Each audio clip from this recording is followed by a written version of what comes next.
Oi, oi! Estamos começando mais um Lubin Podcast. É o nosso sexto episódio. Sexto, né, Lubin? Acho que é o sexto, sétimo episódio por aí. E hoje a gente tá recebendo um convidado muito especial, um cara que é daqui de Canoinhas e faz muito sucesso, tá aí nas mídias e global e tudo mais. Jefferson Schroeder, seja bem-vindo. Muito obrigado por me receberem. Oi, galera.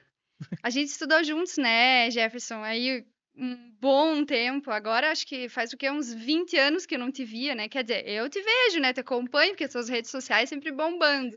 Mas assim, pessoalmente, a gente nunca mais tinha se encontrado, né? Pode ser, tem 18 anos que eu tô no Rio. Um ano eu morei em Curitiba, há uns 20 anos. Eu lembro de já ter cruzado contigo, assim, aqui na Aham, cidade e tal, mas assim, da gente conversar, acho que ficou lá na oitava série sim. mesmo. Só aquele oi na rua. É, Então, e aí depois disso, né, a gente fez o primário ali, e depois o segundo grau, acho que você ainda fez por aqui, e depois já voou. eu primeiro estudei na Tia Carminha, Caminho. depois até o pré, depois eu fui pro Sagrado, fiz de primeira a oitava, que foi quando a gente estudou juntos, Foi. em vários Vários. anos, né? Aí depois eu fui pro Realização, fiz a primeira e a segunda do segundo grau.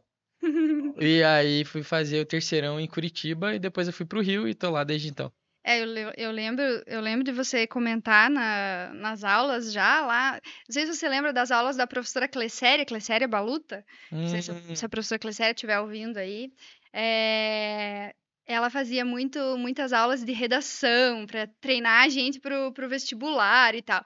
E aí sempre perguntava, né, pra gente, o que que você vai ser quando, né, o que que você vai fazer de vestibular e tal. E você já dizia que ia fazer artes cênicas e tal. eu falava isso, é? Eu me lembro disso. Olha, porque às vezes perguntam desde quando eu queria ser ator e eu sou tão esquecido de tudo que eu nem da minha vida eu lembro. Cara, mas uma coisa assim que, pô, vamos falar, a galera que tá acompanhando, que não sabe onde fica Canoinhas, né? Que às vezes a gente fala, referencia Canoinhas. Canoinhas é mais próximo do Paraná que o que propriamente Santa Catarina. A gente tá o quê? A 130 de Curitiba. E é uma cidade interiorana. A gente, por exemplo, aqui não tem nem TV local, a maioria da comunicação era e é rádio. Agora com a internet, ok, as coisas fluíram um pouco mais. Mas a época que o Jeff tá falando aí, é o quê? 90 e Nem sei, por Ixi. aí. Essa parte pula, né? tinha uma referência aí de TV e tal. E como é que foi esse processo? Você, acredito, como criança, ainda adolescente, olhava, provavelmente, que série de TV e tal, e dizia, pô, um dia eu vou como é que surgiu essa parte de pesquisa? Onde tem artes cênicas, como é que eu vou fazer? Ou isso só foi acontecendo, cara? Foi acontecendo assim, às vezes eu acho, nossa, às vezes a gente estuda a vida de algumas pessoas, né, lê uma biografia e parece que toda a infância da pessoa é montada para pessoa trilhar um tipo de caminho assim, né? E você vê, eu nasci com esse sonho, minha mãe é do Rio, e a Globo, quando eu era adolescente, era o lugar mais forte, né, para trabalhar como ator, então eu ia passar as férias no Rio com a família da minha mãe, então eu já tinha uma proximidade com a cidade do Rio, que acho que me estimulava, me dava mais força de querer ser ator. E eu queria trabalhar com isso, queria estudar teatro, cheguei a fazer teatro aqui no, em Canoinhas, 2 anos com a Nádia Mafia ali, ela dava uma aula ali na UNC. Aí depois eu fui para Curitiba estudar para o vestibular, queria fazer teatro, mas aquela dúvida se fazer teatro ou não. Eu por desenhar, eu gosto de desenhar, cogitei fazer desenho industrial, designer gráfico, arquitetura, mas eu queria fazer teatro. Sim. E aí lá no Positivo tinha, dentro da aula de literatura, tinha uma atriz chamada Sônia Moreno. Um dia eu quero encontrar com ela e agradecer ela. Até vou procurar hoje ela na internet depois que eu sair daqui. E ela fazia trechos na aula de literatura de livros que a gente tinha que ler pro vestibular. Ela se vestia de personagem, com um vestido longo, assim e tal. E eu ficava admirado, assim, de ver ela fazendo aquilo como uma profissão já, né? Ela era contratada do Positivo para fazer trechos dos livros. E aí um dia eu fui falar com ela, falei, eu queria fazer teatro, eu acho, tal, mas eu acho que eu vou fazer coisa de desenho. Ela falou, teu olho brilha quando você fala de teatro, tenta teatro, tal. E aí aquilo meio foi muito louco, né? Você cria um tipo de transferência pra pessoa ali que você admira, né? Teve muita força ela dizer aquilo. E aí eu fiz vestibular pra várias coisas, não passei. Algumas coisas eu passei. E eu tava lá no Rio, na casa da minha avó, e eu não passei pra teatro em Londrina, que foi o único lugar que eu tinha tentado teatro. E aí eu fiquei muito destruído de não ter passado em teatro. Ah, E aí minha avó falou, mora aqui, fica aqui, estuda aqui.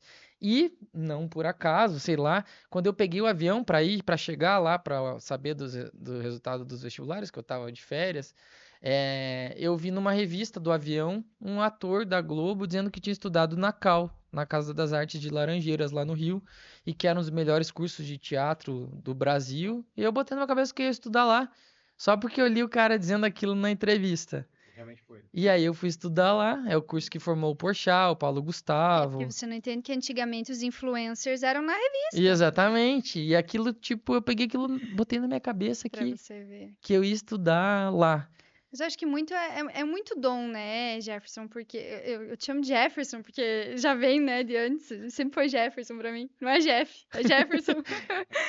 Não sei se tem problema. Não, o Jefferson. Então, e eu lembro bem no meio das aulas, né, você já encarnava ali uma peça teatral, né, fazia uma zoeira com a professora e daqui a pouco já estava todo mundo envolvido e já virava uma peça teatral ali.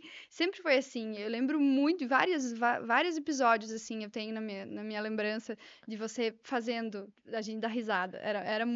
Aham. Era muito constante isso. Eu lembro do meu ouvido, assim, na sala de aula, esperando alguma Uma deixa para que falasse alguma coisa que eu achava engraçada, assim. Isso era um problema na aula, porque desconcentrava. Era só risada. E ao mesmo tempo tinha uma coisa que eu, de alguma forma, me dedicava para as aulas, então os professores viviam meio que um dilema comigo, porque sempre tive um afeto pelos professores, às vezes eu bagunçava muito na aula, e às vezes fazia muita graça na aula, assim, então eu lembro que tinha aquela coisa do professor, de eu ter um tipo de afinidade com os professores, ao mesmo tempo atrapalhar muitas aulas, É que isso e... atrapalhava, mas você, né, era com jeitinho, assim, acabava que É, todo mundo entrava na brincadeira, inclusive os professores e tal. é legal você lembrar Eu disso. lembro. É louco porque de alguma forma eu sempre gostei muito de arte assim, né? De desenhar, gostava de cantar, de dançar, de teatro, de escrever.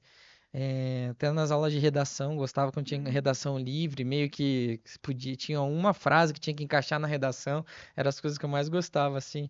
E aí acho que o ambiente da escola às vezes é muito Fechado, né? sufocante, assim, porque você Exatamente. fica ali sentado, eu Exatamente. queria desenhar, então eu tenho vários desenhos nas minhas apostilas que eu ficava fazendo enquanto os professores estavam dando aula. E até E eu não fui... significava que você não estava prestando atenção, né? É, Mas às vezes era a tua maneira de estar captando aquilo, né? eu Exatamente. fiz um curso agora em São Paulo esses dias, 3 dias de curso, e eu fiquei desenhando, comprei papel canson, uma caneta e fiquei... Mas tem umas paradas assim que tem pessoas que são sinestésicas, outras pessoas elas são visuais. Aham, É a maneira de perceber o mundo. Eu, por sim, exemplo, sou uma pessoa que, cara, eu gosto da parte de livro e tal, mas às vezes eu não consigo prestar muita atenção. Eu consigo muito mais captar a parte de som, a parte de visual, uhum. do que o livro. Eu tento, me esforço para tentar concentrar, fazer ali um processo de estar lendo e tal, mas no meio ali sei lá, tô prestando atenção no livro, o meu cérebro começa a pensar em outra coisa, Uhum. já saio dali, já para outras coisas não. E tem umas paradas assim, não sei, É, eu é tem no cérebro escrever, né? sinestésico, visual, então que as pessoas percebem o mundo de maneiras O diferentes. Matheus sabe, né? Eu preciso escrever tudo. Eu tenho agendas em tudo que é lado, assim, bloquinhos. Tudo eu preciso escrever. Se eu não escrevo, parece que eu. E muitas vezes eu nem vou ler de novo aquilo que eu escrevi. Por exemplo, vou num cliente, anoto tudo, eu não vou olhar de novo aquelas anotações, porque aí eu já gravei. Se eu Aquilo te anotar, ajuda. se eu anotar, já sei. Eu quase não anoto nada. Cara, e você lembra que foi teu primeiro trabalho, teu primeiro trampo, assim, como ator? Você Que disse, porra, agora eu bom que sou você ator mesmo. perguntou isso, porque meu pai sempre diz: você nunca fala da Malhação. Ah, Eu falo, pai, é mesmo. eu fiz uma É mesmo. participação em Malhação, na Malhação do Fiuk até. Foi a primeira vez que eu trabalhei na TV, por exemplo. E meu pai sempre fala: pô, você esquece de falar isso nas entrevistas. Porque pra gente que é ator, são passos assim importantes, mas que depois no todo é um passo assim, né, que você dá. E meu pai fala, mas tem que falar que você fez isso e tal. E eu nem lembro às vezes, mas na TV foi isso. Mas eu fiz peças de teatro aqui, né, em Canoinhas. Meu primeiro contato com teatro é aqui em Canoinhas. Sim, a maioria da galera que trabalha com atuação falando do teatro, assim, reverenciando mesmo o teatro. Você acha que realmente para um ator é preciso mesmo fazer esse teatro, que o teatro te dá uma base para você fazer o que você precisar na área da atuação, ou não? A gente tem uma prova no Brasil que é a Glória Pires, né? Que acho que ela nunca fez teatro e é uma das maiores atrizes do Brasil, né? Ela é Sabia. construída na televisão, né? Domina a televisão ali na forma de fazer. Então, não sei, mas assim, o teatro é muito. Primeiro que tem uma coisa que eu acho que é tendência de todos é poderem começar pelo teatro, que o teatro é mais Acessível. acessível, Não tem que chegar porque na Globo e dizer, ó, me contrata aí. é, Agora até a gente tem tem coisas novas na TV, né? criança. Mas o teatro. Agora você faz vídeo em casa, pode ter um canal no YouTube e tal. Mas eu acho que o teatro tem essa coisa que vem antes de todas as coisas. Chegou antes do cinema, da TV, tem a dramaturgia do teatro, né? Pega o Shakespeare, pega a importância que os textos do teatro têm para a própria atuação, né? O método Stanislavski lá, que é estudado pelos atores, que foi em cima dos textos de teatro e que é um método desenvolvido para os atores de Hollywood conseguirem interpretar nos filmes. Então, fora a densidade que os textos do teatro podem ter, o risco de você estar ali e ter que Ao resolver aquilo na vivo, hora. encarar a plateia, né? Ao mesmo tempo que tem algo de muito ligado muito ao amor, assim, no sentido de que você às vezes faz aquilo para 30 pessoas e a única lembrança que vai existir daquilo é a memória daquelas 30 pessoas. Você não tem aquilo gravado, não é feito para ser gravado. Então tem toda uma coisa ali do pessoal, do que é o do contato entre as pessoas, né? Bem mais humanizado, né? Então, Sim, realmente é a mal que faz, né? sim. Você que já transitou aí, né? Você tá com uma série na Netflix agora, Ah, o fez com o BO. Mussum, acho que já fez alguma coisa de cinema também. Tô com Pérola agora, né, do Murilo Benício. Isso. Tem diferença de atuação ou a atuação é atuação, cara? Ou a TV é muito diferente do teatro, que é muito diferente? Claro, cada qual tem a sua característica, mas assim, tem uma que dá mais trampo, menos trampo, ou é tudo De dificuldade de fazer, você dificuldade de disse? atuar? Quando a gente estuda teatro, enfatizam muito isso da diferença entre o teatro, a TV e o cinema. Eu por muito tempo acreditei nisso, mas eu tenho feito um trabalho de me desintoxicar de informações de escola, assim. Eu hoje em dia, quando eu trabalho, eu fico mais atento ao estilo do que está sendo feito. Então, pode ser que seja um filme mais teatral, por exemplo. Né? Se você pega ali Hoje é Dia de Maria, por exemplo, que a Globo fez, Uhum. com um cenário que era meio teatral, os personagens que eram meio Mágico de Oz. é, Então, agora tem essa coisa do tempo, né? Assim, a novela é um ritmo rápido, às vezes é escrita em cima da expectativa que os espectadores têm. Então, às vezes você recebe um texto hoje para gravar amanhã de manhã, né? Às vezes uma cena intensa você recebe na hora que você está com sono, chegando da gravação para gravar no dia seguinte. Né? E estuda aquilo e como é que dá vida àquilo. A própria falta de tempo às vezes dá qualidade também, porque tua intuição te guia naquela cena. Teatro, às vezes você consegue um patrocínio ou uma pauta num teatro que você. Eu fiz meu monólogo, por exemplo, em 45 dias. Escrevi e ensaiei e fiz. E eu posso contar isso pra alguém falando que eu fui muito corajoso e alguém vai dizer: Ah, não, a gente fez nossa peça em 2 semanas, sabe? Então tem essa coisa do tempo, né? O filme tem uma questão de orçamento, de alugar equipamentos. Então, às vezes, você tem que resolver 6, 7 cenas num dia, ou numa locação, ou às vezes você tem 10 cenas numa locação que você só conseguiu um dia, ou ter dinheiro para um dia, ou autorização para um dia. É, É que a gente, eu digo a gente, como espectador, que a gente não vive esse mundo aí no meio do bastidor, a gente só vê o lado glamouroso, que é, não é só um rostinho bonito, só o cara lá aparecendo, atuando, porra, o cara tá lá, mas tem um puta trampo por trás, né? Decorar texto, o próprio estudo do teatro, como você mesmo falou, decorar sim. uma coisa de um dia pro outro, tem um corre danado, né? Eu penso muito que o glamour e a fama não tem nada a ver com a profissão, assim. É uma coisa meio paralela que pode acontecer junto, que pode ser nociva até para o próprio trabalho, né? Dependendo de como a pessoa leva aquilo, ou como ela acredita naquilo, ou o que as pessoas fazem daquilo, né? Por exemplo, lembro do período que o Justin Bieber, por exemplo, estava super mal, triste, depressivo. As pessoas pensam, nossa, ele tem o dinheiro que ele O dinheiro que ele tem, ele compra uma ilha.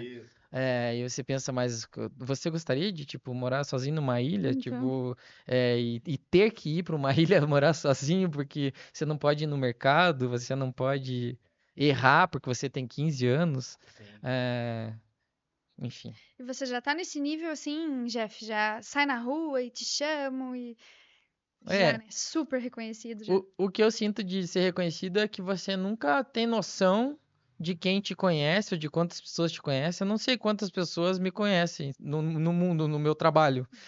Então, para mim, é sempre surpreendente eu estar em um lugar, posso estar num lugar de 100 pessoas e vem uma pessoa e fala: Ah, eu vejo teus vídeos. Eu penso, nossa, como o meu vídeo chegou até essa pessoa. Afonso, o que acontece com você, Ah, faz aquela... Nossa, Ai, às vezes acontece isso. no restaurante, Ai, já tempo aconteceu de eu ficar meio tímido assim, eu abraço a pessoa e faço meio no ouvido, assim, sabe? Porque eu sempre tenho mais timidez em relação a quem não me conhece do que quem me conhece. Que eu penso, quem me conhece eu posso brincar ali. Mas às vezes eu fico com vergonha de fazer uma voz do lado de sei lá, já vieram falar comigo enquanto eu tava botando a mala no avião, sabe? E eu penso, nossa, eu fazia uma voz Na frente de todo mundo. no avião, vai todo mundo do avião ouvir eu fazendo isso, sabe? E assim, eu tenho sentido que vai evoluindo essa coisa de ser reconhecido. No início me chamavam de "ó meu Deus", porque é o meu bordão, né? E depois começaram a me chamar de Jefferson. Hoje em dia tem gente que me chama de Jefferson Schroeder. Ô Schroeder. Depois, nossa, a pessoa sabe meu sobrenome, ela já viu em algum lugar assim. E é isso, e eu também, você vai aprendendo a lidar assim, com as diversas situações que podem acontecer com isso, E assim. aí até você comentou ali que, teu pai sempre fala, né, de você não comentar da malhação e tal, mas é porque talvez é a mesma expectativa que a gente tem, porque a gente que é daqui, que te conhece, que conviveu com você, então a gente vê esse salto, né, pô, aí quando você chega na malhação, chegou na Globo, né, Aham, e aí a sim, Globo é meio que o topo, assim, a gente sabe que teve muito trabalho antes disso, né, várias coisas, mas é meio que, tipo, o início, assim, né, sim. do auge, digamos assim. não fala, mas apareceu numa revista. Portugal, 95. Apareceu Aham. mesmo? Piadinha dos bichinhos. Porque É, a Globo Rural é boa também. piadista também. Globo Rural. Os bichinhos, é isso que eu tava pensando. Eu tava vendo os vídeos, teus vídeos esses dias, e pensando, pô, vozes, né? A galera até tá dizendo, o cara das 1001 vozes. Então, não, eu tô dizendo que é fácil. É claro que é muito difícil. Você sai ali do voz feminina para voz masculina e tudo mais. Mas o texto que você constrói, porque no final das contas é um vídeo, sei lá, de um macaco pegando alguma coisa, fazendo alguma Sim. coisa. Isso surge da tua cabeça, você olha aquilo e diz, eu vou escrever isso, vou falar aquilo, ou simplesmente você olha e vai fazendo. Às vezes, quando eu tô muito sem inspiração, muito tempo sem fazer vídeo, às vezes eu pego um vídeo e me forço a criar alguma coisa e vou criando a partir do diálogo. Eu falo comigo mesmo em vozes ali para criar. Mas geralmente eu tenho um desejo de fazer um vídeo sobre algum assunto, por exemplo, dos macaquinhos que tem a Alessandra e o Thiago, né? A Alessandra, eu crio ela como se fosse uma super mãe, um exemplo de mãe, assim. Então, e eu imagino o Thiago muito educado, uma criança muito educada. Então eu fico às vezes elaborando um raciocínio do que a Alessandra diria pro Thiago. Só que o Thiago, na minha cabeça, ele é muito pequenininho. Então ele não elabora muito frases grandes. E eu também procuro vídeos que tem macaquinhos pequenininhos. Então, às vezes, eu elaboro uma ideia, sei mais ou menos o que eu quero que a Alessandra diga pra ele, mas pelo próprio fluxo de dublar o vídeo, às vezes eu boto alguma coisinha na boca do Thiago que leva a Alessandra e me leva a responder uma outra coisa que eu não esperava, assim. Então, às vezes eu fico nos últimos 5 segundos do vídeo ali, pensando como é que eu fecho esse vídeo de um jeito redondinho, assim, sabe? Massa, mas sabe que eu acho que tem um paralelo ali que é, tipo, o cara tem uma linha que todo mundo chega e aí você ultrapassa uma linha que você diz, pô, esse cara ali é foda. É que nem o Chico Anísio. O Chico Anísio, o cara, ele tinha os inúmeros personagens dele, só que os personagens era como se tivesse vida. Uhum. Sabia que era o Chico Anísio fazendo, então, mas era o personagem tinha uma vida própria. E eu acho que rola nos teus vídeos também isso. Até a minha filha daqui, ela ficava assistindo lá, daqui a pouco você vê ela balbuciando no corredor. Ah, meu Deus! É. Ai, ela é muito fã, ela é muito fã. Seja o macaquinho, seja a girafa, não sei o quê, ia criando uma identidade, o personagem realmente ia criando uma vida, né? Aham. Você dava vida para as coisas, dá vida, né, para as coisas ali. Eu busco pela voz, eu busco descobrir qual a personalidade desses personagens, assim. Às vezes me perguntam quantos personagens eu faço ou quantas vozes eu faço. E às vezes eu até consigo fazer uma voz diferente das que eu já faço, mas para eu considerar mesmo que aquilo existe, isso tem que ter uma vida particular para cada voz, assim. Então, falando da Alessandra ali, é, eu meio que imagino o temperamento dela, o que é louco às vezes, porque às vezes eu quero falar sobre um assunto e eu só acho um vídeo de uma macaquinha que tá muito acelerada. Daí eu penso, meu, como é que eu falo sobre isso com a Alessandra acelerada? Se era uma coisa que eu imaginava ela mais mansa. Eu lembro de um vídeo de Dia das Mães que eu queria fazer e eu tinha pensado numa coisa e eu queria fazer um vídeo da Alessandra. E aí eu só achei um vídeo de uma macaquinha muito irritada assim na frente da praia. Aí eu fiz todo um vídeo dela dizendo que ela não queria almoçar fora, que ela queria comer a comidinha dela, que ela não queria ir em restaurante no Dia das Mães, porque ela tava meio contrariada a macaquinha assim. Mas, na real, o mundo serve de inspiração. Esses teus personagens, eu vejo ali que varinho de sotaque e tudo mais. Inclusive, acho que tem um que você faz ali, cara, que eu acho muito da hora, que acho que você tem inspiração aqui da Sim, sotaque bem paranaense. sim. Se você não pegar nada. Tem a Cici que tem a voz assim, que é bem alemã, que é inspirada na minha tia-avó. Aí tem. Pô, ele tá imitando É. alguém aqui, cara, porque é muito parecido. Ela eu boto até essa coisa mais alemã, assim, que às vezes fala mais pesado, sabe? Que tem dos alemães aqui. Tem a Vilma, que é gaúcha, que fala, olha que amor, que é inspirado nessas mulheres do sul que andam com joias. E aí tem um personagem que eu faço que é mais assim, igual a gente, aquele canoinho, né, Pia? Opa, bom. E eu crio umas coisas inspiradas aqui, assim.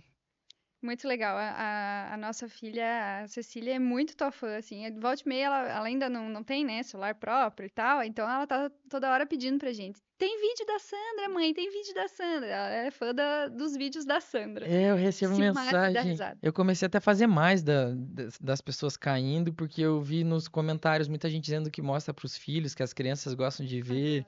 Acho que é a nova videocacetada aí, a Sandra. Pra quem vê. E as redes sociais, elas te ajudaram muito, né, Jeff, assim, alavancar a tua carreira também, porque você começou a mostrar mais esses teus personagens, acredito que ali as tuas redes sociais bombaram, né? Teu Instagram tem 600 e quantos mil? Há anos atrás é redundante, né? Mas há anos eu comecei a fazer vídeos pro Instagram. O Instagram ainda não tinha essa cara de canal de vídeos, né? Quando começou o vídeo. Eu fazia vídeos, acho que eram 25 segundos no início.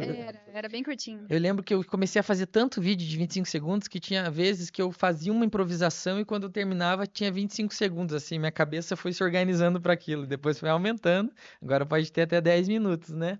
É, E aí, sim, hoje em dia, geralmente quem me reconhece é por causa do Instagram, é louco isso, assim. E eu faço trabalhos também para empresas que a equipe de marketing geralmente me conhece do Instagram, mostra meus vídeos do Instagram para o cliente, sugere uma campanha em cima de algum vídeo meu. Então, às vezes as pessoas falam na reunião de marketing, a gente viu aquele vídeo e tal. Ou às vezes mandam um briefing de alguma coisa para eu fazer para uma campanha. E aí, às vezes eu tenho algum vídeo que remete àquilo, daí eu mando também, porque eu tenho um escritório que cuida de mim, que faz esse diálogo entre a produtora, que está representando o cliente também. A gente já pensou aqui para vários clientes nossos aqui, já vamos entrar em contato. Ó, E a internet hoje está com uma força bem grande, né? Prova, você participou lá com a galera da Porta dos Fundos também, eles foram quase que, não digo precursores, que tinha uma galera que fazia, acho que o Vilela fazia nas antigas. Tem uma galera ali que começou na internet, mas assim, teve um processo, uma época ali que foi meio que disruptivo criar conteúdo na internet, acho que foi sim. pós-Porta dos Fundos, eu não sei, eu posso O estar Porta é enganado. muito forte, né? E hoje, assim, tipo, internet, de uma maneira geral, internet que eu digo, a galera que cria conteúdo, compete ali quase que com os grandes canais. Claro, cada qual com sua maneira de produzir e tal, mas a gente tem ali pessoas que surgem às vezes do anonimato ao ao estrelato num processo Sim, muito curto de tempo, né? Então a sim. internet tem uma força muito grande hoje. Ah, tem gente que é tão forte na internet que nem quer ir pra televisão, porque Sim. às vezes a televisão não consegue nem pagar o que as pessoas ganham na internet, né? O Porta dos Fundos que mudou a minha vida, porque o vídeo que eu fiz com o Porchat, que meio que viralizou na internet, e depois desse vídeo que eu comecei a trabalhar mais. Eu recebia 50 mensagens por hora, mais ou menos, no meu inbox quando viralizou esse vídeo. Como é que surgiu esse convite para ir pro Pod? Eu escrevi um monólogo pro teatro chamado A Produtora e a Gaivota, que eu fazia sozinho lá no Rio, meu primeiro texto. E foi o primeiro ano que o Fábio Porchat tinha criado um prêmio de comédia chamado Prêmio do Humor. Aí eu fui indicado em 3 categorias desse prêmio, ganhei em 2 categorias, aí o Porta me chamou para fazer um vídeo com eles. E aí no making off o Porchat, que tinha visto eu fazer uma vez, há 10 anos antes, eu perguntei pro Porchat se ele toparia ver umas vozes que eu fazia e tal. E aí nesse vídeo ele falou: Jeff, como é que são aquelas vozes lá que você faz do Discover e tal? E aí foi assim. Daí eles postaram como making off esse vídeo, alguém ou algumas pessoas recortaram. Se foi uma pessoa, muito obrigado por ter feito isso. E começou a rolar no WhatsApp esse trechinho. Perguntaram pra ele quem tava com ele no vídeo.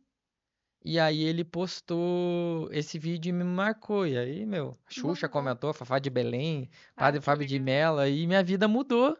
Comecei a dar entrevista, fiz o comercial do iFood, fiz o comercial do Burger King, fiz o comercial da Citroën. E aí, Essa é do Bombeiro Brian ou não? do iFood? Não, do iFood não, mas É, da Kate do Bombeiro Brian, que fala, naquela tarde eu estava tão nervosa. E aí fala, eu estava de folga no corpo de bombeiros. É esse vídeo. Muito legal. E você sempre teve, né, essas pegadas assim, de estar imitando alguém. Eu lembro na escola você já imitava lá. A gente tinha uma professora que olhava assim meio pra cima. E você, do nada, você começava a imitar ela, né? Mas ela nem ficava brava, nem nada. Ela já entrava na brincadeira e tal.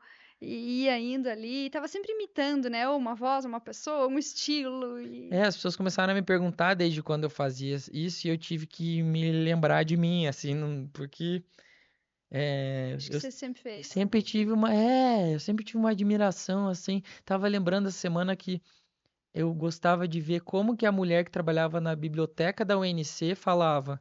Então, quando minha mãe tinha um livro para devolver, eu queria ir com a minha mãe. Pensa, eu era uma criança. E eu ficava no balcão olhando a mulher falar. E eu ficava pensando, ai, tomara que minha mãe fale mais um pouquinho com ela pra ela falar mais, assim. daqui uma hora ele vai sair com o personagem. Com certeza. Eu, Começa a prestar atenção. eu gosto muito de ver, assim, algo que ou uma voz diferente, ou uma pessoa que repete muito alguma palavra. Agora me Ah, veio um. tinha uma, né?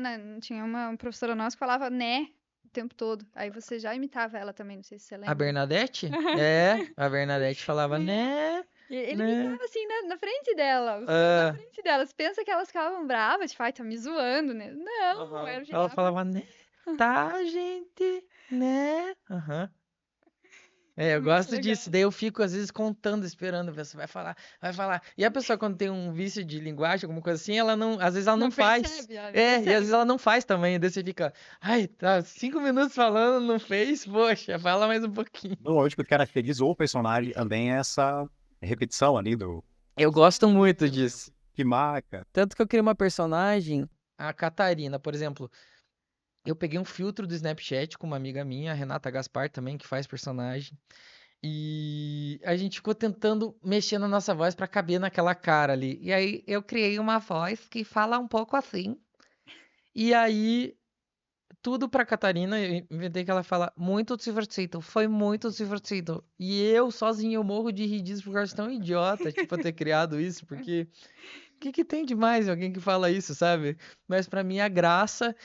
Acho que esse que é o lance. A maioria da galera pensa normal, entre as pessoas dizendo que você é anormal, mas assim, justamente o cara que pensa fora da caixa, pensar fora da caixa, pensar diferente e tal. Meu pai se surpreendeu comigo porque tive uma crise de riso que a gente foi num restaurante em Florianópolis e a moça falava mocinho, chamava ele de mocinho muitas vezes.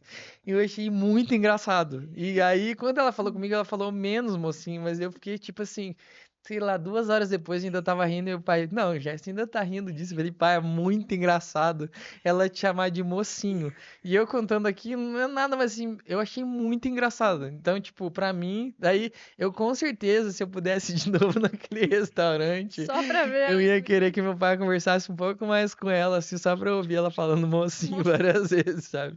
Mas a galera leva de boa, assim, com relação. Claro, o personagem é inspirado, né? Mas eu sei ali que você coloca uns nomes, né? São nomes reais ou você dá uma inventada no nome? É, tipo, Cici é o nome da minha tia-avó, que é como eu me inspirei nessa personagem. Mas é uma personagem muito afetuosa, né? Não tem nada que deboche da minha tia-avó, assim. Agora eu tô dublando as Sandras caindo. Tem muitas Sandras no meu Instagram agora, porque as pessoas que conhecem Sandra mandam pra elas. Muitas falam ali, que legal, todo mundo me manda, adoro os vídeos, sou bem assim mesmo, sou estabanada. Mas quando eu imitava os professores, às vezes eu sentia um desconforto, assim, porque a imitação é uma caricatura, né? Às vezes a pessoa tem alguma questão, ou uma coisa hierárquica, às vezes até de respeito, você como aluno não deve, talvez, imitar um professor, né? Então, às vezes, por exemplo, eu não gosto de às vezes, imitar alguém, e aí depois as pessoas dizem, ah, faz ali, ele tava te imitando, e eu penso, putz, a pessoa com certeza vai achar que eu tava debochando, e aí você fica constrangido, você não imita direito a pessoa não vai achar que parece com ela. Enfim, não é tão simples. E você falou um pouco do que você pensou em fazer desenho e tal. É, eu lembro também dos teus desenhos. Nossa, você vai dizer que era apaixonada por você, né? Que eu lembro de tudo. É bom Mas lembrar, vamos a aqui, gente ó. estudou junto muito. Muito tempo, né? E porque você chamava atenção mesmo, né? Muito bom, Você era o cara que se destacava na turma, não adianta. Então a gente prestava atenção. E eu lembro de uns desenhos, eu não sei o que que teve lá no Sagrado uma vez, uma exposição, não sei. Mas eu lembro de uns desenhos teus assim na parede, e era teu e de mais alguém, de mais Uhum, algum aluno. Acho que o Diogo Bojar, não sei, hum. não me lembro. E lembro, assim, que os teus desenhos eram muito sensacionais. Era coisa, assim, surreal. Eu pensava, quando é que eu vou conseguir fazer um desenho desse? Nem a pau. Eu só sei fazer aquela bonequinha, assim, né? De palitinho. Meu pai fazia caricatura pro jornal quando eu era pequeno. Então eu e meu pai conta que a gente ficava na mesa ali riscando enquanto ele ficava fazendo a caricatura. Meu pai é muito bom assim de desenho. A gente chegou a criar umas logos pra cá e tal. E eu Que lembra legal. da Franciele Bronstrup? Uhum, lembro. Tenho até que falar com ela um dia sobre isso. Teve uma aula de artes que ela pintou uma montanha com 3 cores, marrom, laranja e amarelo. Olha isso, me marcou. Eu era bem criança. E eu achei aquilo muito bonito. E aí ela falou, não sei se ela tinha aprendido com alguém, e a partir daquilo eu comecei a misturar as cores também, por causa desse dia Ela numa aula desenhava de bem artes. também, eu lembro. E aí, ela que morava perto da estrada, não é? Tipo num sítio, Acho que que a sim. gente estudou com Uhum. algumas Francieles, né? Tinha várias. Uhum. E aí, então depois disso comecei a colorir. Então o que eu faço é com lápis de cor. E comprei um iPad agora para aprender a desenhar digital, não, Digital. assim, mas não é tão simples também. E aí, hoje em dia, é lazer, né? Hoje em dia eu desenho bastante, mas assim, para parar com lápis de cor. Eu tava agora viajando, daí eu vi uns quadros do Van Gogh e tal. Pensei, nossa, vontade de comprar umas telas, pintar com tinta em casa. Eu tô com planos de voltar para casa e pintar o teto do meu corredor com giz de cera. Eu quero fazer umas nuvens Que no teto do empenho. meu corredor. É, Que empenho, né? vou fazer isso. É muito artista. Com a parte criativa, É. atores, a galera que usa muito essa parte do sensorial, compositores, músicos, eu sempre vejo a galera falando que precisam de alguma coisa para canalizar a energia, para não ficar. Que a parte criativa, por exemplo, eu teve uma entrevista uma vez com o Beto Gessinger, do Engenheiros da Bahia, falando, cara, quando eu fico muito focado para compor uma música, eu não consigo. Eu tenho que ter a ideia na minha cabeça, aí eu vou, sei lá, dormir, tomar banho e tal, desligo totalmente daquele assunto, e do nada, parece que meu cérebro diz, tá aqui, a letra sai, ele diz, vou lá em 5 minutos eu consigo fazer. Eu vejo muita gente dessa área que trabalha na parte artística dizendo, eu preciso de alguma coisa para não pensar em nada. Aí seja fazer artesanato, seja pintar, fazer alguma coisa que não seja o trabalho em si. Segundo eles, cérebro naquele momento ali diz, opa, agora eu vou entregar o que você precisa. É engraçado você falar isso, porque eu tô escrevendo um livro de ficção agora, tô até aproveitando que eu tô em Canoinhas, tô continuando a escrever. E aí, às vezes, eu travo, né? Porque você fica ali, não tem muito pra onde ir, teu cérebro cansa, ou te dá um nó e tal. Aí, esses tempos, eu pensei, eu vou dar uma volta, vou na praia pra, tipo, parar de pensar no livro. E só o fato de eu me desligar do livro me inspirou muito, que assim, eu andei uma quadra e eu voltei pra escrever o escrever. livro, porque eu precisava só daquele momento de não ter pressão, né? Tanto que eu cheguei a comprar um bloco de notas à prova d'água que você põe no box do banheiro. Nem funcionou direito, então eu nem usei. Ah, porque o Mas banho geralmente é bem inspirador, né? você tá no Uhum. banho, né? É. É igual viajar. Você viaja é tipo um Uhum. banho de muitas horas, porque você fica ali muito inspirado, você resolve até os teus defeitos por umas horas, né? Depois volta pra casa, é um pouco mais difícil, né? Show. E agora qual personagem que você vai imitar aí pra nós? Ah, fazer o personagem, posso mostrar alguns. Vocês estavam falando. Tia chata do... Mas é que não tem como, né? Uma oportunidade única, ao vivo. É, tem alguns personagens que eu faço, né? Agora a gente tava falando de observar as pessoas e criar coisas. Eu conto sempre da Cocola, que é uma alienígena que eu faço, que ela é de Júpiter. Tem um bichinho na minha boca. Sim. E. Agora veio na minha orelha. É, a Cocola eu criei inspirado numa mulher que eu conheci lá no Rio, que ela trabalhava numa bilheteria de um teatro que eu fiz meu monólogo. E ela falava com som entre as frases. Então ela falava assim, ó, gente, ai, tá um calor hoje, ai, ia fazer um Z, e eu amava aquilo, eu ficava conversando com ela, claro, eu gostava dela, mas eu queria que ela fizesse aquilo. E aí eu queria criar uma alienígena para ser amiga da Etela, que é uma outra alienígena que eu faço. E eu criei a Cocola, que fala oi, ate, ate, pode, ate, ate, Bobby. E eu criei uma alienígena que é a mesma voz que ela tinha, que essa mulher tinha, que era uma voz aqui que fala assim. E ao invés de fazer ia, eu faço ia, de bode. Que claro que ela fazia de bode. E aí a Cocola diz que ela fala de bode porque Júpiter foi colonizado pelos egípcios. E aí por isso que tem isso Essa mistura. na fala. Toda uma matemática aí. Muito legal. Você olha o personagem que faz a voz ou você já faz o inverso? Digamos, eu vou criar uma voz e aí vou ver o que isso aí se encaixa. Depende, né? Por exemplo, a Cocola, eu achei um filtro de ET, mas eu não tinha uma voz para aquilo. E aí eu criei essa voz e aí eu fico olhando se o filtro tem aquela voz, porque às vezes o filtro não tem aquela voz, né? Aquela cara ali não se porque se você faz uma voz Não que não é do combina. filtro, dá pra ver que eu tô fazendo, que eu tô com filtro, né? Eu tenho essa sensação. E se a voz funde ali com o filtro, então esse filtro da Coca-Cola tem uma boquinha, ela fica com um dentinho assim, ela tem um olhão, uns cílios e tem super a ver com essa voz ela fazia, ó, de volta. E por exemplo, o Thiago que é o macaquinho. A voz do Thiago é bem fininha, né?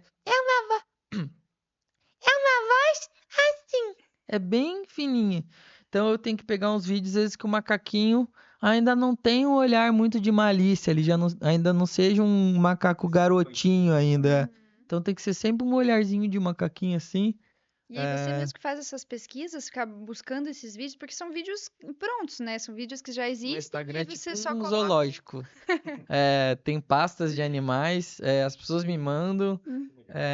Eu pesquiso às vezes pelas hashtags, ou escrevo em português ou em inglês. Até agora falando com vocês, dá pra procurar até em outras línguas, né? Ver no Google como é que escreve, porque às vezes você põe numa outra língua, você vê hashtag de outros países, né? E então, por exemplo, às vezes eu boto macaquinho bebê, mãe e macaquinho bebê. Aí eu fico olhando ali.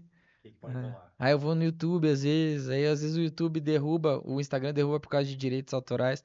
Por exemplo, eu faço a tia Lilian, que é uma professora de alfabetização. Ela é uma ursa, né? E aí tem a Sophie e o Luiz Eduardo, que são os alunos dela. E aí, por exemplo, eu assisti um vídeo da BBC, eu dublei todo e o Instagram derrubou, porque reconhece os direitos autorais ali. Bem, eu não lembro o nome do personagem que você faz, que é uma fumante. A Rosana! Isso, eu fiz um vídeo aqui em Canoinhas, aqui. Agora eu faço contos infantis pela voz da Rosana, que é tudo errado, que é como se ela estivesse ensinando quem não fuma a fumar, que é tudo errado, né? E o que me protege é que eu não fumo, então as pessoas que me seguem ali sabem que eu tô zoando, não tô estimulando ninguém a fumar nem nada. E aí, a voz da Rosana é assim. Mas não é por causa de cigarro, não. Que ela sempre diz que ela não é por causa de cigarro. E essa é uma voz. Essa voz da Rosana e a do bombeiro Brian são vozes que eu fico treinando pra não me machucar, Porque porque raspa força. muito na garganta aqui. É. Força. Então, a voz da Rosana hoje em dia eu tento fazer quase que a minha voz mesmo, só que mais rouca. E se você bota alguma textura na tua voz, ela fica melhor do que se você sufoca essa voz, sabe? Você sabe Então, que eu assisto tanto esses teus vídeos do Instagram por causa da Cecília, né, que ela pede, então a gente tem dias que a gente senta assim e fica, né, passando lá olha, debaixo de ver todos, tem né? os álbuns, você viu que tem álbuns agora? Sim, o da Azul, né, o da Urso, o do Macaquinho, todos a Aham. gente assiste. E aí, quando eu vejo algum podcast teu ou alguma coisa com a tua voz mesmo, eu tenho dificuldade em reconhecer a tua própria voz, porque acho que já tá tão característica dos personagens, né? Você está sempre com uma voz diferente. Foi esse que o lance que eu falei lá do Chico Anísio, quando o personagem se funde, que tem uma vida própria. Isso que eu Uhum. acho que é o mágico do negócio. Porque não é qualquer um que faz isso aí, não. Que o personagem, eu não digo que sobressai, mas ele tem aquela vida. O Chico Anísio, pô, a gente sabia do Chico Anísio, do Jeff é a mesma coisa. Os personagens dele são tão bons, ele faz tão bem. O Que a gente até trabalho ali, esquece que é ele, né? Muito isso que é legal. cara. Eu fico às vezes muito tempo, obrigado. Às vezes fico muito tempo sem aparecer também, e sem mostrar minha voz, então, tipo, às vezes fico meses, só tem vídeo de bichinho no meu Instagram, né? Ou a Rosana contando algum conto infantil. Aqui eu fiz, pra mim a graça da Rosana é que ela diz que cigarro eletrônico faz mal e que Marlboro não faz, né? E aí eu fiz a Bela e a Fera agora. Aqui em Canoinhas mesmo, tá indo bem esse vídeo. E aí eu fiz ela contando que o príncipe era super bonito porque ele fumava Marlboro. E aí, aquela introdução do desenho e que aparece uma senhora toda destruída pelo cigarro eletrônico, se transforma numa mulher bonita que fuma Marlboro e transforma ele numa fera que fuma cigarro eletrônico. E aí, isso é um exemplo de coisas que eu fico ali pensando Matutando. na lógica, sabe? Isso que eu tava pensando, tipo, são vídeos, são conteúdos, criações, mas todos têm uma história, né? Sim. Todos têm uma Extremamente narrativa. criativo, isso. Exatamente. E até você tem um livro também, né? Lancei um livro de Jefferson? crônicas chamado O Ponto. Tem histórias, várias histórias que eu vivi aqui em Canoinhas até também. Ah, eu não Porque eu li queria ainda. começar a escrever bastante, não sabia o que escrever. E eu pensei, vou tentar escrever coisas que eu vivi. Então eu comecei a contar várias histórias em formato de crônicas. E depois comecei a fazer crônicas sobre reflexões sobre a vida também. Agora também eu tô elaborando uma crônica também que eu quero escrever. E tô escrevendo um livro de ficção também. Chama O Ponto, tá na Amazon, se a pessoa quiser. Legal. Show. E você, assim, eu acho que como ator, não sei se há uma preferência ou não, mas você tem muito do humor, né? Sim. Como é que funciona a parte da dramaturgia, outras facetas do Jefferson também se lida bem ou não? Eu acho, vira um desafio, né? Eu sempre foquei muito em aprender a fazer drama ou fazer personagens sem mudar a minha voz, e é um desafio pra mim, assim, e acaba que vira o que me move na profissão, porque de alguma forma, se eu faço personagens que eu já sei fazer, de alguma forma já tá mais resolvido pra mim, assim, já sei fazer. Então eu fico muito feliz quando me chamam pra fazer uma coisa mais séria, porque é onde vive o desafio pra mim. Mas, por exemplo, agora eu fiz as vozes do desenho Acorda Carlo, da Netflix, que é do mesmo estúdio do Irmão do Jorel, né? Ah, legal. Fez a dublagem, hein? Fiz, só que foi voz original, que é mais legal ainda. Eles desenham em cima das nossas vozes, né? Ah, que E massa. aí, nossa, eu achei o máximo, assim. E eu lembro de, às vezes, acabava um dia de gravação, eu ia tomar banho e pensava, meu, hoje eu não. Porque são muitos personagens, e às vezes em cima da hora lá, eles diziam, faz uma voz pra esse tubarão. E aí todo mundo tenta, né? Às vezes dois, três dubladores tentam fazer uma voz ali e depois eles escolhem. Eu lembro de eu no banho pensando, nossa, como é que eu cavo uma voz diferente pra mim? E daí daquela coisa, eu pensava, vou tentar gravar uns 5 vozes diferentes aqui no celular, mandar pra eles terem, pra eu ter de referência também. E às vezes você cria uma voz e depois não sabe como fazer de novo, não sabe o que que você fez dentro de você. Onde que você colocou a voz pra Eu, du- eu dublei uma gatinha e um cachorro no meu Instagram, Jaqueline e Rodrigo. E esse vídeo foi super bem, deu tipo mais de 1 milhão de visualizações, assim. E eu queria fazer mais um vídeo da Jaqueline e do Rodrigo, mas eu não conseguia fazer a voz da Jaqueline igual eu fiz naquele vídeo. Dei um jeito, Como é que assim. pode, né? É, E a dublagem em si ainda está sendo feita presencialmente ou tem uma galera que já faz muito em home office, muito, sim. pandemia? Acho que teve É. assim, O Acorda Carla eu fiz dentro da minha despensa, do lado de amaciante de roupa, pano de chão, vassoura. E tinha gente embaixo de coberta. Muitos têm estúdios, muita gente investiu em estúdio na pandemia. E Mas a- a dublagem é para você pegar um trabalho de dublagem precisa ter uma referência de ator, né? precisa ter DRT. DRT. Mas acho que foi na pandemia, se eu não me engano, acho que a Netflix distribuiu kits de estúdio para a galera que trabalhava dos dubladores, né? Kit para montarem home studios, Sim. fone. O Lubin faz algumas vozes também, faz o Bob Esponja. Faz. Tá ligado aquelas vozes que qualquer um faz? Bob Esponja e que mais é? Não, eu não posso. Qualquer um, eu não sei fazer nenhuma voz dessa. Eu, na real, minha primeira profissão, desde 2005, trabalho como locutor. Mas, assim, sempre foi focado na publicidade. Então, aquelas chamadas de TV, Sim. chamadas de TV, aquelas coisas mais padrão, assim, tá ligado? Aham. E eu, particularmente, tenho uma certa... Eu digo que é um trabalho foda do Jeff, porque como a minha voz é um pouco mais grave, eu tenho bastante dificuldade em sair da voz grave. Sim, Ele imagino. pintava alguns trabalhos, assim, que dentro da locução publicitária, então, tem nichos de interpretação. Por exemplo, lá um comercial com um banco, é uma coisa muito mais séria. Então, opta-se por um locutor que tem uma voz um pouco mais grave, que é justamente para fazer assinatura e tudo mais. Sim. Padrão, né? E às vezes, tipo, em cima da hora, eu não consegui um outro locutor, então eu tento fazer a voz um pouco mais jovem aí, porque é um comercial. Até ia, mas sabe que não ficava legal. Então eu sempre atuei, mas ali no meu padrão vocal, que é vídeo institucional, chamada de TV e tal. Eu nunca me desconstruí mais do que isso, porque você falou o lance de machucar a voz, já tentar brincar com a voz e tal, mas fugir um pouco do grave, do médio grave, já complicava, né? O grave dá uma assinatura forte pra voz ali, né? Eu também, minha voz não é tão grave, então o que permite eu fazer às vezes personagens femininos assim com mais facilidade, né?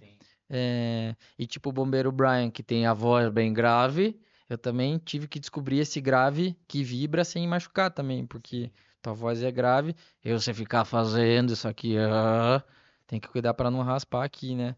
E às vezes o meu grave eu às vezes dou uma idade para os personagens femininos também, porque quando a voz vai ficando mais adulta. Então, por exemplo, a Vilma, que fala, olhe que amor, é uma voz mais grave que a minha, mas porque ela tem mais de 60, né? Então, tem dá esse peso da vida também, né? Com E certeza. como é que foi? Eu já vi transitando ali com a galera da dublagem, sim, se a galera levou de boa quando você fazia. Claro, foi uma espécie de uma homenagem, mas ninguém ficou pelo sentido do. Acho que foi a Kate, que você fazia o Bombeiro Brian, era muito característico, porque até você, acho que eu vi numa entrevista dizendo, é uma coisa meio que puxando sempre pro sexo, e a dublagem tinha meio, Aham. sempre dando aquela, meu Deus. Sim. Né? A galera levou de boa, foi... Eu recebi muitas mensagens, muitos vídeos, eu tenho até esses vídeos no meu Instagram, dos dubladores super famosos falando que tinham visto o vídeo e gostaram. Foi super legal. E foi muito interessante que eu já tive em vários assim estúdios de dublagem e é um mercado que não é fácil de trabalhar com dublagem, assim, é algo muito, eles sabem fazer muito rápido, né? Eles têm um tempo para cumprir com aquilo. E então até comento às vezes que é um mercado fechado, mas é porque é uma coisa assim que tempo é dinheiro em dublagem, né? Uma coisa assim. E já estive em alguns estúdios que a galera fala: "Vem aqui, vem fazer uma coisa aqui, vem dublar". Então eu me sinto super acolhido assim. Agora na Corda Carlo, por exemplo, a Melissa Garcia, que é uma das maiores diretoras de voz original, lutou para que eu fizesse o desenho. Eu nunca tinha feito nada assim. Então eu me sinto bem acolhido. As pessoas acham eu já conversei com dubladores que acham isso engraçado. Tem uma amiga minha que é dubladora que esses dias ela falou: Jeff, fui fazer um teste que a referência era a Kate que você imita. Falaram o teu nome. Então, assim, os próprios dubladores falando isso como uma. Muito legal. Algumas coisas também que o próprio estúdio pede, né? Por exemplo, determinada atuação, determinada entonação da voz para o dublador, que às vezes até pode parecer que está sendo caricato e tal, mas é um desejo, às vezes, do estúdio, né? Sim. Assim como personagem de novela, né? Às vezes a galera massacra um ator por fazer um personagem de um jeito. E às vezes uma é exigência. uma exigência. Tem Muitas vezes. nessa série ali no BO, né, que tá na Netflix, o teu personagem é bem característico, assim, né? Aham, Tem várias especificações, né? É do sim. interior, tem um jeito de andar. Então, Sim. isso tudo já vem roteirizado. A gente tem uma preparação de elenco e o ideal é que você chegue perto de algo que esperam de um personagem. Você pode Uhum. chegar por muitos caminhos ou fazer até de uma forma de que ninguém esperava.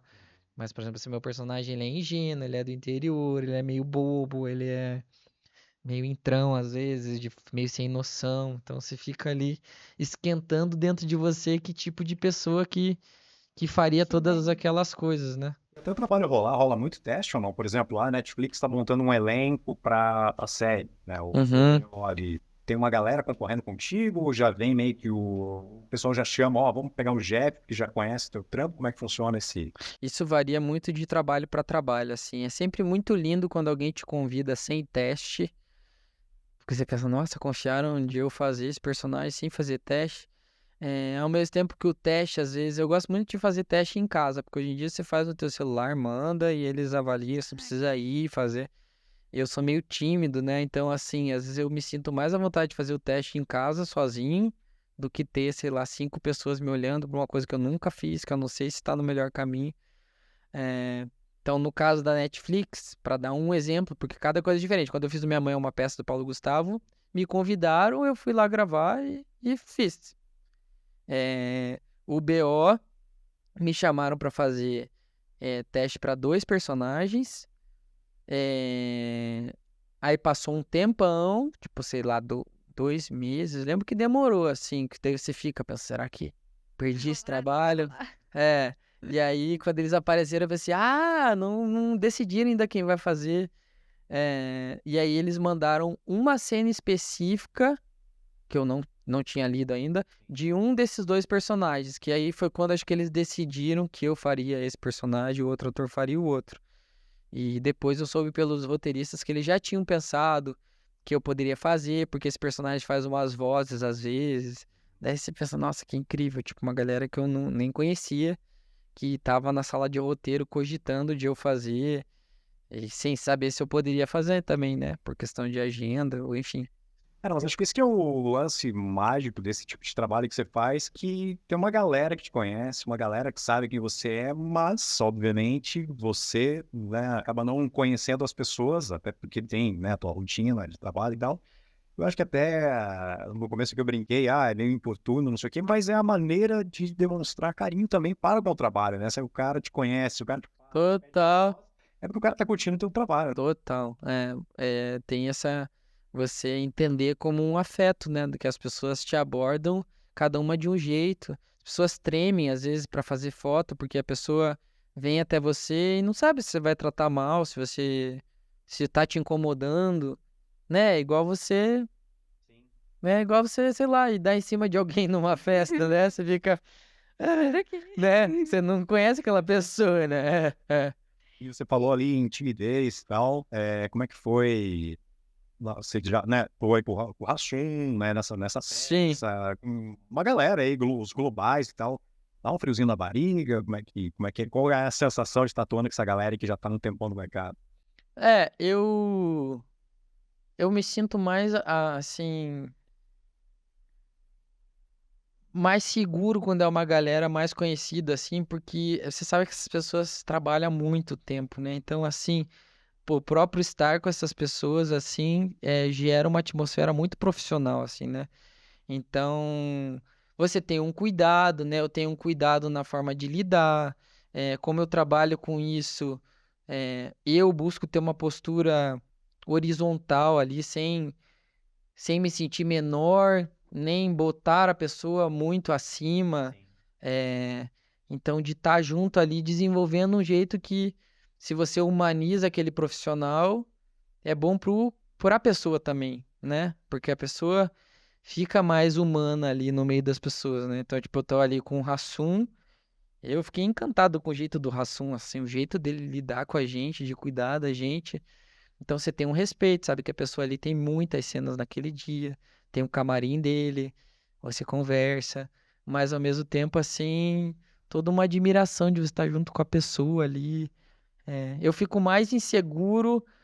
Eu tive períodos de insegurança, assim, que eu não estava muito bem na minha vida, assim, tava meio triste, minha avó tinha morrido, eu tava lidando com aquilo, então eu tive momentos de estar com pessoas famosas e eu me senti menor ali, senti quase que eu não devia estar ali, mas uma coisa que eu tava também, assim, não tava muito à vontade comigo mesmo, assim. Isso É... dificulta, né? O teu trabalho, né? Exato, Você coloca a pessoa lá no pedestal, exato, estrelar. Quando ele falou em sentimento e como é o lance do ator aí, por exemplo, que nós somos humanos, né? sim, Entendi que você tá bem para fazer humor, eu não vou ter que fazer humor, mas eu não tô legal. sim, Assim como eu tenho que demonstrar tristeza e nossa. emoção no meio. Como é que faz para ajudar O isso? teatro é uma loucura, porque às vezes você não tá num dia bom, e você tem 1h30 que você vai estar ali ao vivo para as pessoas em cena, e aí o teatro te dá aquela coisa que você tem que fazer aquilo, né? Porque não tem como voltar. Na TV, às vezes você pensa, bota um pouco mais de voz aqui e dura 10 minutos e foi essa cena, né? Mas é um desafio, realmente assim. Imagino, né? Igual um professor, sei lá, né? Que vai dar uma aula ali num dia. As profissões, né? Acaba tendo isso. Tem essa coisa da comédia que você. Como é que você vai estar engraçado num dia que você tá meio triste? Isso é muito louco, ao mesmo tempo que às vezes o próprio trabalho te salva daquele sentimento. Eu já tive dias de eu não estar bem e eu faço um vídeo pro meu Instagram e eu viro outra pessoa, assim, 1 hora depois de estar fazendo aquilo, montando, legendando. Meu tio uma vez faleceu no acidente de carro, eu cancelei minha peça por uma semana, era o meu monólogo. E eu voltei para me apresentar, um monólogo de comédia, 1h10 sozinho. E foi a melhor apresentação de toda a temporada minha, foi essa apresentação. E eu, enquanto eu fazia, parecia que a voz saía de mim e eu não tava botando minha voz para fora, assim. Foi uma coisa meio intuitiva, assim. E eu nunca mais consegui ter a qualidade que eu tive naquele dia, assim. Talvez era E, você precisando daquilo, né? Aquilo que sim, te dá energia e como você já tava meio. e a própria administração de um sentimento que você não poderia ter, né? A gente tem algumas técnicas de atuação que às vezes os diretores empurram para você administrar uma coisa na sua cabeça enquanto você está falando o texto. Por exemplo, a gente pode ser uma cena e o diretor orientou a gente de que você tem que ficar contando até 100 enquanto você está em cena. Então eu tô aqui falando com vocês e minha cabeça tá 1, 2, 3, 4, 5, porque são formas de às vezes liberar a tua intuição pro teu ego não ficar comandando a tua atuação, sabe? Então Que tem bacana. algumas técnicas assim. Então eu tava ali fazendo as pessoas rirem, vindo do velório do meu tio, sabe? Acho que também Sacanagem. nosso diretor, né? Extrair, acho que eu vi uma entrevista uma vez, o cara que fez Tropa de Elite aqui, o Padilha, né? Aham. Dizendo que um dos atores lá numa cena dizendo que eles pegaram e provocaram a reação de eles precisavam de uma ação de raiva Ah, do sim. personagem e tal, e simplesmente provocaram o cara pro cara sair de si e tal, não combinado antes pra ter uma raiva genuína, uma raiva Sim. o cara realmente ficar pé da vida. Preparação da Fátima Toledo, né? Eu fiz um teste que eu tinha uma preparação com um assistente dela. E aí também, eu lembro que tinha um exercício chamado cachorrinho. A gente ficava de quatro no chão, tinha um papel no chão, e a gente tinha que ficar com a língua de fora, assim, e ficar, tipo assim, muito tempo, muito tempo. E eles dominam essas coisas de vulnerabilidade, assim, de você ficar com vontade de chorar, de gritar. Eu acho o máximo. Mas Que vê, acha doideira. eu não tive uma preparação com ela, né? Tem várias coisas, assim, de preparação que falam por aí, que são polêmicas às vezes. Como é que é, Jefferson? Você imaginava lá na nossa época da escola ali do primário, você imaginava que você ia chegar onde você chegou, você ter toda essa repercussão, você consegue avaliar o tamanho do teu crescimento, da onde você saiu, né? Nossa cidadezinha aqui pequena, interior, né? Não tem nada. E aonde você tá hoje, né? Convivendo com essa galera aí das grandes mídias e tal. Você imaginava tudo isso? É uma coisa, tem até um cuidado pra falar, às vezes, porque as pessoas às vezes remetem isso a uma coisa de ego e tal. Mas eu, desde criança, eu tinha muita certeza que eu ia trabalhar com isso e que eu ia viver disso. E eu tinha uma intuição de que eu ia ficar conhecido em algum momento, assim. E eu lembro que eu faço análise há 17 anos, né, com psicanalista. E eu lembro de eu me preparar pra isso, assim. Às vezes eu me sentia meio equivocado em algum trabalho, eu achava que eu tava me achando, e eu lembro de dizer, não, mas se em algum momento acontecer alguma coisa, eu não posso ter essa postura, assim. E eu lembro que eu fui me preparando, só que eu demorei muitos anos para conseguir me firmar, assim, na profissão. Ainda tô, né, em crescimento, assim. É, Então teve um momento que eu pensei, meu, tá errado, alguma coisa dentro da minha intuição tá errada, acho que eu não vou conseguir trabalhar com isso. Que demorei, sei lá, mais de 10 anos ali. E perrengue, né? Morar no Rio, muito caro, não conseguia pagar minhas contas e tal. E aí, quando as pessoas me reconheceram mais, me deu uma sensação de que eu já esperava isso, assim, que eu sabia que isso ia acontecer, assim. Então, eu lembro de viver um momento do tipo, ah, chegou aquela sensação que eu tinha de quando eu era criança, sabe? Porque eu fui muito fundo, assim, quando meus pais diziam, cuidado, filho, vai que você não trabalha com isso, porque você não faz a faculdade. E eu falava, não, e se tiver um plano B? Eu falava, mas se eu tiver um plano B, eu não tô confiando no plano A. Eu quero ter um plano só, eu vou ficar me desfocando do meu plano, sabe? E então eu fui muito firme, assim. E isso é bem doido, né? Porque até eu estava comentando com os meninos aqui antes de você chegar, assim, que porque aí a gente se convidou e aí eu comecei a resgatar na minha memória, né? Todos os momentos que a gente viveu na escola e tudo. E aí o que passa na cabeça é assim, meu, a gente sempre soube que o Jefferson seria ator, humorista, porque você sempre transpareceu isso, você sempre viveu isso na tua essência, Uhum. a vida toda. E até tem da nossa geração ali, por exemplo, não sei se você lembra o Rodrigo Pimpão, né? Que, jogador de Sim, futebol.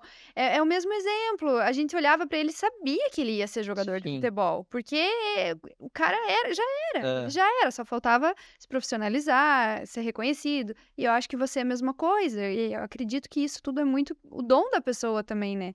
Então, é aquela coisa, eu nasci pra isso. É. Eu, graças a Deus, tive uma estrutura, apesar das dificuldades, que me proporcionou também morar no Rio. Minha avó me chamou para morar lá. Sei que tem pessoas que vão para lá, começam a trabalhar de tarde, de noite, estudam teatro de manhã. Muitas pessoas desistem porque não conseguem mais ficar lá. Mas eu sinto assim que se depender apenas de coragem e uma pessoa, e coragem é algo que exige muito, mas se a pessoa tiver uma estrutura, eu acho que vale tentar. Essa semana, ontem eu fui lá no Realização conversar com os alunos, todo mundo fazendo o Enem, né? E tem sempre aquele dilema de, o que que vai dar dinheiro, o que que não vai. Mas eu sinto que todo curso que você for fazer, você vai encontrar pessoas que nasceram para aquilo. E aquilo vai jogar a concorrência lá no alto. Porque você vai fazer o odonto para ganhar dinheiro, mas você vai estar numa turma de 3 pessoas que têm alma de dentista. E essas pessoas podem não ter um consultório, não ter um pai dentista, uma mãe dentista, mas tem aquela missão daquilo. Tem um estudo que eu vi uma vez, eu não lembro onde foi feito esse estudo, mas eles pegaram uma galera no início da vida acadêmica e era a galera assim, eu vou trabalhar com o que eu gosto realmente. E a galera que ia trabalhar por dinheiro. Os caras estão optando por cursos que renderiam mais dinheiro na época, sei lá, vou fazer medicina, vou fazer engenharia, não sei o que, pela grana. E aí eles pegaram esse mesmo grupo de pessoas, se eu não me engano, foi na Inglaterra esse estudo. 10 anos depois, o número de pessoas que optaram em trabalhar com o que realmente gostavam, isso independente do que fosse o trabalho, igual você, sabia que eu queria trabalhar com a parte de ator, isso independentemente se eu vou trabalhar na Globo ou só no teatro, não, eu tô trabalhando com o que eu gosto. Tinha o índice de galera financeiramente melhor do que os que foram trabalhar apenas por dinheiro, era assim, coisa de 75% a 80%. A galera que realmente estava trabalhando com o que gostava, com o que realmente queria fazer, no final das contas, depois de 10 anos, estava ganhando mais dinheiro do que a Olha galera que só. trabalhar simplesmente por grana. Porque no meio do caminho é justamente isso, eu estou fazendo algo que eu não quero, eu não gosto, estou indo lá putz, só para cumprir a agenda. Você desiste no meio do no meio do Sim. caminho, diferente de quando você está fazendo algo que você realmente ama e gosta. Você mesmo falou, pô, se enfrenta a adversidade, enfrenta dificuldades, faz o que for preciso para chegar no teu objetivo. Acho que por isso que a galera sempre diz, faça o que você gosta, que você não vai trabalhar nenhum dia da tua vida. Exatamente, porque você vê essas histórias de pessoas que trabalham em empresas, são muito ricos e que largam tudo e vão embora, porque estão sufocados pelo trabalho. Eu, por exemplo, lá fazendo as vozes do desenho do Acorda Carla, falei pra eles esses dias, falei, meu, se a gente precisar ficar dublando 48 horas aqui sem parar, eu vou ter, tipo, 2 dias muito felizes, assim, na minha vida, sabe? Porque aí você coloca toda a energia, né? Quando aquilo que você quer, você almejou tua vida inteira, você vai colocar toda a tua energia, então a probabilidade daquilo dar certo é muito grande, Sim. né? Então, hoje em dia, a gente fala muito aqui no nosso podcast sobre empreendedorismo, né? E empreender é muito difícil, né? Claro, todas as profissões, empresa, tudo.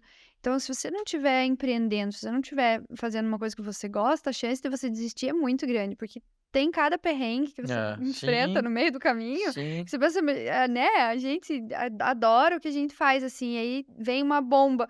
Meu, vou largar tudo isso, o que eu quero, né? Uhum. Mas aí não, aí no outro dia você respira fundo, você sabe que você não tá, né, fazendo aquilo por dinheiro nem nada. Você Sim. ama aquilo, você já traçou um objetivo e segue, né? Então, E você vive o auge de você, né? Quando você tá ali fazendo o que você gosta. Então, por exemplo, eu já passei por testes que eu fui super mal, já fiz coisas que eu tenho vergonha de ter feito, já me expressei de formas que eu não queria ter me expressado, coisas que. Mas daí eu penso, meu, é o meu caminho de construção, de crescimento em exatamente. quem sou eu, no que eu gosto de fazer. Você não tem como. E esse mundo agora que massacra todo mundo, que sufoca todo mundo, que todo mundo finge perfeição, né? Os fiscais da perfeição, que são pessoas terríveis, que nem gostaria de ser, que ficam na internet fingindo que são as melhores pessoas do Brasil. Isso tudo persegue todas as pessoas, né? Nas suas profissões. Mas se fica ali, meu, tipo, sou eu, é minha vida. E você investe naquilo. Isso é a importância de ter uma cabeça boa. Né? Você falou, tá aí na terapia já há bastante tempo e Sim, tal. E, principalmente, não sei se é só o ciclo que a gente convive, então, principalmente a galera nessa faixa de idade que eu convivo, que a Vanessa convive, se vai conversar, a maioria da galera tá fazendo terapia ou algo do gênero, porque justamente você chega num ponto, obviamente, todo mundo tem a instabilidade emocional, instabilidade na parte de emprego. Você vai aprendendo com os erros na vida também, só que chega num ponto em que justamente você faz o que você quer fazer, você olha o mundo de uma maneira diferente, sem muito se importar com o julgamento alheio. sim. E acho que é libertador também a partir do momento em que você faz o que você quer, age com convicção própria, sem ficar muito amarrado a paradigmas ou a qualquer outro Uhum. julgamento. Você só pode ser você, né? Então, se você tá fazendo o que você gosta, diferente se você tá numa profissão, né? Porque, né, a gente puxou esse assunto por causa disso, mas isso vai pra muitos lugares nessa conversa. Mas se você tá fazendo uma coisa que você não gosta e você passa um perrengão, você não se agarra muito naquilo, porque aquilo não tá muito no teu caminho, né? Assim, você não é apegado àquilo. Exatamente. E hoje tem muita comparação por causa das redes sociais, né? Sim, Então, tem que fazer terapia mesmo, né? Tem que fazer análise para você conseguir estar centrado e saber que, como você falou, você só pode ser você mesmo, né? Então, é muito legal olhar lá, pô, o Jefferson tá lá na Globo e tal, estudei com ele, eu tô aqui na mesma, né? Entende? Se a gente for pensar assim, for olhar assim, a gente pira, né? Porque ele tá lá porque ele quis estar lá, ele tá lá porque ele traçou esse caminho, né? Você queria isso? Não, então, tipo, o que tá Uhum, comparando, né? uhum. Mas as pessoas têm no Sim, automático, né? As redes sociais, sim. esse que é o mal, né? É o mau uso, na verdade, né, das redes sociais. A gente, principalmente na parte do marketing, estuda bastante a questão de comportamento geracional, né? Então, tem estudos que dizem que antigamente era a cada 20 anos você muda a maneira de ver o mundo, o ser humano muda, né? Isso porque o ambiente que você vive faz com que você enxergue o mundo por aquela ótica. Então, essas gerações começaram a ser estudadas ali no pós-guerra e tal, até hoje estão sendo estudadas. E, basicamente, o que a gente está vendo aí, principalmente da galera mais nova, é uma desconexão. Então, a gente está na ultraconexão, todo mundo em rede social e tal, a gente está vendo uma tendência, principalmente da galera mais jovem, que eu digo aí é a galera que hoje tem seus 10 anos, por aí, usando a rede social, 10, 11, 12, mas com essa moderação, eles querem se desconectar. Então, a gente vai ter uma tendência aí, em muito espaço de tempo, de mídias com, por exemplo, eu vou mostrar, estilo story, mostrei rapidinho, ou para um grupo Instantânea. seleto de pessoas, ou encontros reais. A gente está vendo bastante galera que consome conteúdo digital, mas que quer o conteúdo ali. Por exemplo, putz pra caramba o Jeff, as dublagens dele e tal, mas vai ter um evento que o Jeff vai estar pessoalmente ali para tomar um café, para trocar uma ideia, porque as pessoas estão querendo também esse contato, essa coisa humana, porque está tudo indo para uma artificialidade, a inteligência artificial na voz, inteligência artificial aqui e lá, ultra conexão, as pessoas estão muito tempo conectadas e está tendo uma tendência, uma desconexão. Claro, isso é um processo disruptivo, é gradativo, aos poucos a gente vai começar a experienciar, principalmente, creio eu, aí nos próximos 5 anos, assim, coisas mais reais do que virtuais. Essa vai ser a tendência. Show de bola. Humano voltando a ser humano. É importante isso. A própria sociedade cansa dela mesma, às vezes, né? Exatamente. Então, Jefferson, pra gente encerrar, faz aí a voz da... Oh, meu Deus. Ah, Kate. A Kate. Vamos chamar a fã. Mas daí vai ter que fazer a Sandra também. Mas na verdade, é a voz da Kate que fala, oh, meu Deus, Sandra. A Sandra só faz um... Só cai, né? Só cai. É muito legal, muito divertido. Você gosta do vídeo da Sandra caindo? É. Ai, meu Deus. Você fala, Eu oh, meu Deus. já te mandei um vídeo dela uma vez, lembra? Não sei se você vai lembrar, né? Óbvio. Eu te chamei e falei que ela sempre assiste. Ela no corredor, assim, se jogava. Oh, meu Deus. Ah, sim. Cecília, esse moço ali, ele é o Jefferson, ele é a Sandra, ele é o bombeiro Brian. Ele é o Thiago, o macaquinho Thiago, que a gente assiste. Sabe o Thiago? Sabe? Vários. Ele vai fazer a voz do Thiago pra você O ver. Thiago fala assim, mãe! Que tem a macaquinha. Alessandra! Você lembra do vídeo da Sandra, né? Da Sandra caindo? Como é que faz o... Oh, meu Deus, Sandra, você fala isso? Faz aí, faz aí. Não? Tímida. Eu falo assim, oh, meu Deus, Sandra! Muito bom. Muito bom. Show de bola, Jefferson. Então, a gente agradece, Jeff. Muito obrigado também. Em casa me chamam de Jé, no Rio me chamam de Jeff. Você me chamou de Jeff, eu gosto que me chamam de Jeff também. Jeff, Que bom que tem várias, né? Assim Vários. tem várias vozes. Vários apelidos. Um cara multi, né? Eu gosto, achei o Jeff bem carinhoso quando alguém fala Jeff. Então, obrigado pela presença, por aceitar nosso convite, nosso humilde convite. Obrigado. E sucesso aí na tua trajetória. Mais sucesso, né? Que você continue trilhando aí esse caminho muito legal. E a gente vai continuar te acompanhando aqui e torcendo por você sempre. Obrigado por me receberem aqui. Imagina, e quem quiser, você tá agora, obviamente, lá no Instagram. SCH Jefferson, com 2 Fs. E série no Netflix, BO tá no... BO na Netflix. E tem Acorda Carlo, que é uma animação da Netflix. E o filme Pérola do Murilo Benício, que tava no cinema. Talvez entre algum streaming, não sei. E tem o livro BO. E tem também acho que ela vai gostar disso. O Pedro e o Lobo, que eu fiz pra Orquestra Sinfônica da Suíça. Tá no Spotify. Que legal, vou mostrar pra ela. Tô de bola. Valeu. Mais uma vez, obrigado ao Jefferson. Obrigado. E lembrando que você pode acompanhar os nossos episódios aqui no YouTube e também lá no Spotify, caso queira apenas ouvir, tá bom? Até o próximo, então. Valeu. Valeu. Tchau, tchau. Tchau.